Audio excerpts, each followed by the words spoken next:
47. 땅에 쓴 글.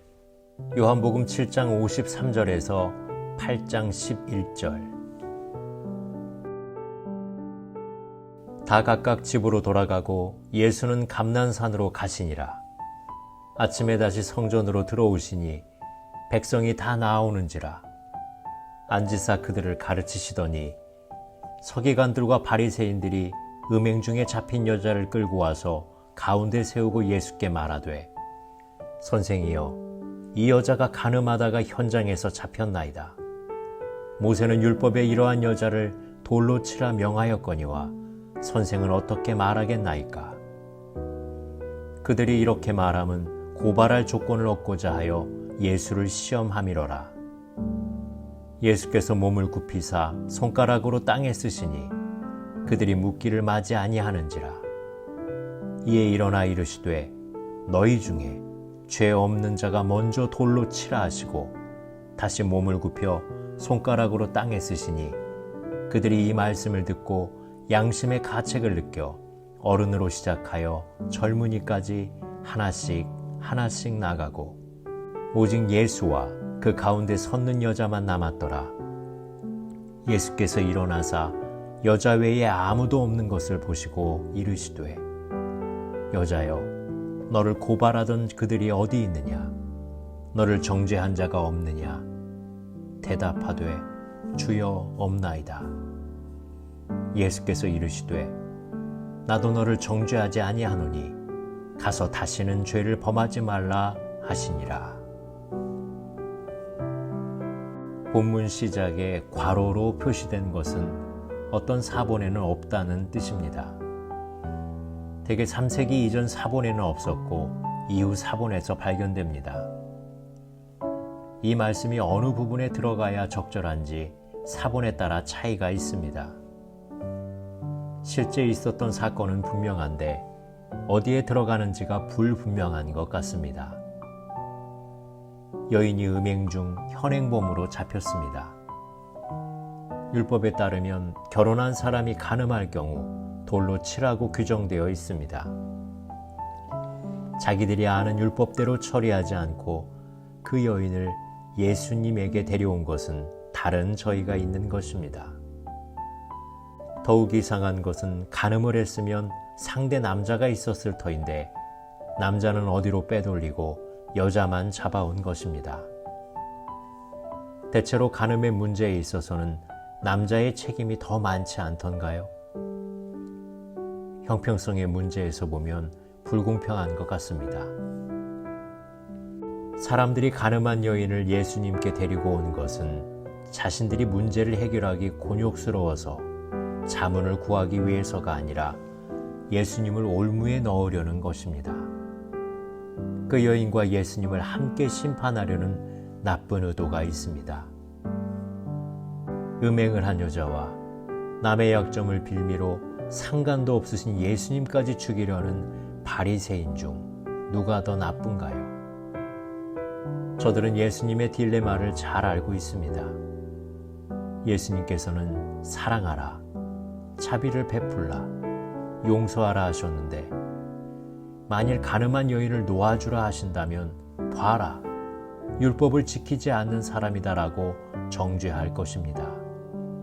반대로 돌로 쳐 죽이라고 한다면 위선자다, 사랑하라고 해놓고서 자기 말도 지키지 않는 사람이다라고 할 것입니다.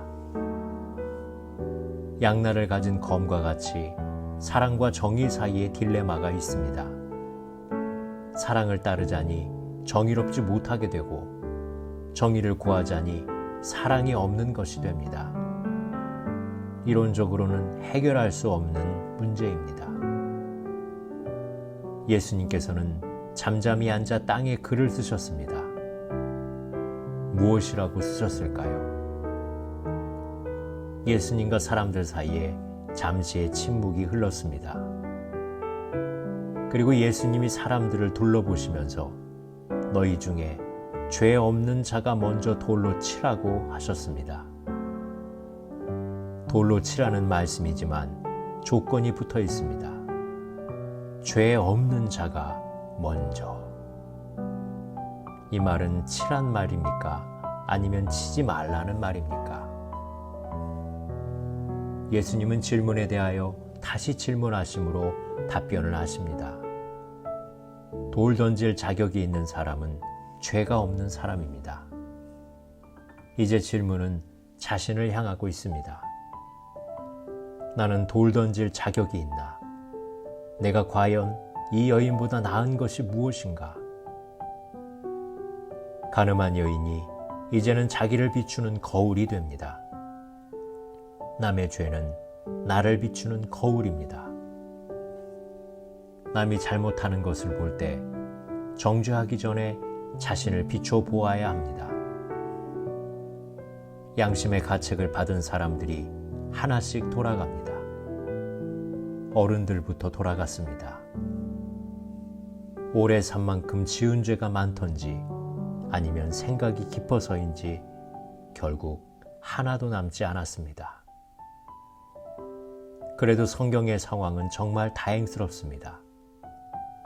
만일 자기가 잘못한 것을 알지 못하고 돌을 던지는 사람이 하나라도 있었다면 이야기는 딴판이 되었을 것입니다.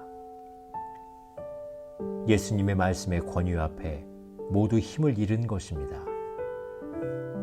짧은 말씀이지만 예수님의 말씀은 듣는 이의 귀와 가슴을 울리게 했습니다.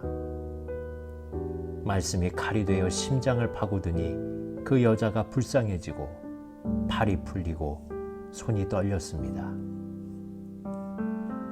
결국 예수님과 가늠한 여인 둘만 남게 되었습니다. 의인과 죄인이 남았습니다.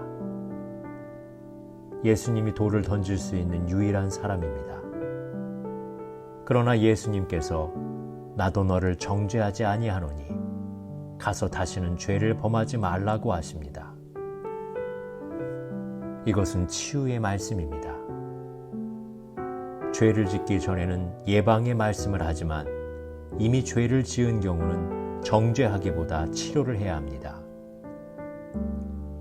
여기에 예수님의 사랑과 정의가 동시에 나타납니다. 모순 같지만 실제 상황에서는 두 가지가 모두 충족됩니다. 예수님은 정죄가 아니라 구원을 주십니다. 예수님만이 우리 죄를 용서해 줄 수 있습니다. 왜냐하면 예수님께서 십자가를 지셨기 때문입니다. 기도하시겠습니다. 우리의 마음과 생활을 보시는 주님, 남의 잘못을 볼 때 우리의 허물을 비추어 회개하게 하시고 우리를 위해 십자가를 지신 주님만을 의지하게 하소서. 예수님의 이름으로 기도드립니다. 아멘.